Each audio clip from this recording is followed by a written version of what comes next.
Hey guys, T-Bull here. Today I got a Tier 3 Japanese battleship, the Ishizuchi game for you. It's on the map Ring. It's capture the base mode game. Fortunately, I do have to apologize ahead of time. Uh, this is by far the most annoying team I've ever played with, which is actually quite remarkable. So, they sit in the base the entire time, buffing their Deweys and playing grab ass with the radio. Definitely annoyed me when I was playing it. Hopefully it doesn't bother you too badly. It's a very, in my opinion, it's a good Ishizuki game. It's probably the best one I'm going to play anytime soon. And there's some interesting battleship concepts that we can talk about in general anyway, so I did want to share it with you. But again, you're just going to have to drown out the radio. Maybe you are better at doing that than I am. But if you do see your name and you're on my team, I would definitely reevaluate your life's decisions because it's not going well for you. So anyway, that's all I'm gonna hopefully say about this. This is about the 20th time I've recorded the audio on this game. But the Ishizuki is a very interesting ship. Take a look at the diagram down there. You can see you're gonna have extremely steep angles and get all the guns to bear on the targets. So you can actually almost present a fully vertical presentation and get all the guns firing on the target, which is very cool. I believe this is probably the steepest ship in the game that you're going to see that on. Ship characteristics, I think this is classified as a battle cruiser. It's about 25% faster than the other ships, the battleships at the tier. Lightly armored, it's about 50 millimeters less armor than the other ones. They're all 305s. This is 254 millimeters. Range, I have it spec'd out at 15.3. The next closest is Orion, 14.1. Again, these are dependent on my build. Quick reloading, 25 seconds compared to 30 or just slightly above that. And quick turret traverse for the tiers. So very mobile and maneuverable for a tier 3 battleship. Guns seem pretty accurate to me. I do have a 12-point Takeo Takagi on this one, so like if I'm comparing it to the Wyoming in my mind, which is a level 8 Dewey, obviously this is just going to be more accurate in general, but I believe if the commanders were equally spec'd, I think this one would still be a lot more accurate than the USN, and I don't play the Orion enough to have a great feel for that, but I assume this one's more accurate than that as well.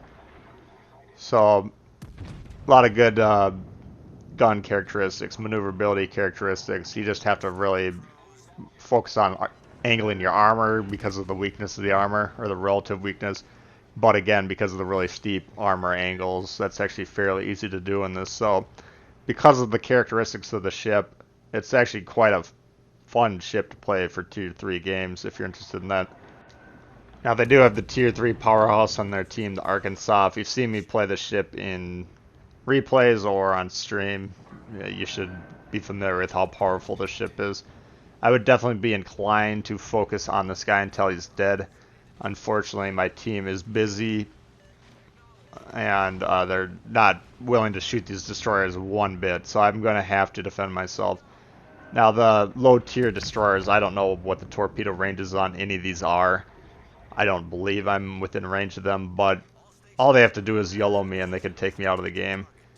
And battleships, you don't want to have to shoot destroyers, but if nobody's going to protect you, then you have to do it yourself. If you don't want to do it yourself, then eventually they will kill you. Or if you're at a higher tier game where destroyer plays a lot more experienced, then they will easily delete you. So you have to take matters into your own hands when necessary.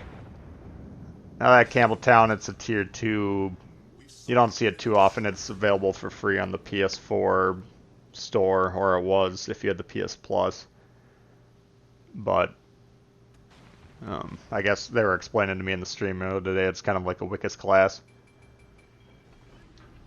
Now, I've talked a fair amount about teams clumping up together, especially at higher tiers. They employ the black hole strategy, I call it, where everyone just sits in the base the entire game. And you can see the southern part of their fleet is essentially deploying that strategy right now. Why I don't advocate it is because it's very easy for me to defend against all these ships at the same time. Yeah, I do have these guys to my left that do have access to the broadside, but essentially I have three main threats, that I can angle towards simultaneously. None of them can hit my broadside, which means none of them can really easily hit my citadel. They could drop a shell through the deck and hit it vertically, but for the most part, it's a lot harder to do. Now this Phoenix, you'll see I'm engaging him. I'm turning to A, get the guns onto him, and then B, angled towards that Arkansas. I'm pointing the rear of my ship towards him. They do get 2 fires on me, so I damage con that. Another salvo in the air on the Phoenix, and he got him. And you can see here, now that we look at the rest of the team, I am angled properly against all these guys, so none of them can do any damage to me. Doesn't look like any of them are really paying that much attention to me at the moment anyways, but never hurts to play well or angle your armor well, just out of principle. But getting back to the positioning, I know that's a hard part for new players and even kind of intermediate level players a lot of times. And I'm not saying I'm the world's greatest ship positioner by any means, but let's just imagine, for instance, they have 3 battleships right now, and they're all roughly in the same position. So because they're not paying attention to me, I'm able to turn around and re-angle towards them. But let's say, hypothetically, one of them is directly to the north of me, one is to my northeast, and one is to my east. Think about it for a second. How do I angle against that? I can't possibly do it. One of them, at least, is always going to have access to my broadside. And that's what's called creating a crossfire if they're doing it to me, or if I put myself into a position where I'm allowing the ships to have access to different angles of my ship. I'm pushing into a crossfire. And why I'm slowing down and throwing it into reverse, I don't want to continue to push forward, because if I do, then I would be pushing into a crossfire. Right now, I got a very nice steep angle at this Arkansas. He can do a little bit of damage here and there, but he can't hit the broadside. Not at this range, not at this angle. So that's a big part of playing battleships, is just you want to always be in position where you can reach out, shoot enemies, and affect the game. But you don't want to push too far forward where you get yourself in trouble by allowing the enemy team to have access to different angles of your ship. So when you're all clumped together like this, it's very easy to defend against it. I think the only reason I can think of why you would want to clump up like that is if one ship has a shot at someone, or they can see someone, then everyone on the team can see him at the same time and shoot simultaneously. But again, it's very easy to angle and defend yourself against ships that are clumped together. So I don't recommend it at all. I don't personally think it's a good play. Maybe I'm wrong, but that's my opinion. So you can see here, I'm going to continue to just hang back, maintain my distance, maintain my angles. I do have a couple guys on my team here. They're pushing forward, so they're kind of pushing into that crossfire I was talking about. Again, they're still clumped up there, but the further forward they push, then the more angles that ships are going to have to shoot at them.